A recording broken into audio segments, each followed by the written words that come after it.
লোকে কি বলবে এটা নিয়ে যারা বেশি ভাবে, বরং আপনি একটা জিনিস নিয়ে ভাবেন যে আপনি কি করবেন। তাই লোকের কথায় কান দিবেন না, আপনি আপনার লক্ষ্য স্থির করেন। লোকের কাজ হলো সবসময় ভাবাই, সবসময় আপনাকে নিন্দা করা। কিছু সংখ্যক লোক সমাজে থাকবেই, সেটা নিয়ে আপনার চিন্তা করার দরকার নেই, বরং আপনি কি করবেন সেটা নিয়ে আপনি ভাবেন, চিন্তা করেন, হাসি খুশি থাকেন, বড়দের সম্মান করেন, ছোটদের স্নেহ করেন, আত্মবিশ্বাসের সাথে সামনের দিকে এগিয়ে যান। এই পৃথিবীতে চিরস্থায়ী থাকার জায়গা না, তাই যা কিছু করে যান মানুষের কল্যাণের জন্যই করে যান।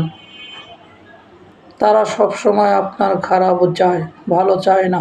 এটা আপনি একটা জিনিস মাথায় রাখবেন, স্বার্থে মিললে আপনি বন্ধু, আর তাদের স্বার্থে না মিললে আপনি শত্রু। তাই সব সময় কাছের লোকদেরকে কখনোই খারাপ ব্যবহার করবেন না, আর লোকের কথায় কান দিবেন না। আপনি আপনার লক্ষ্যে সামনের দিকে এগিয়ে যান। আপনি কি করবেন সেটা নিয়ে আপনি চিন্তা করুন, তাহলে সফলতা আসবে ইনশাআল্লাহ।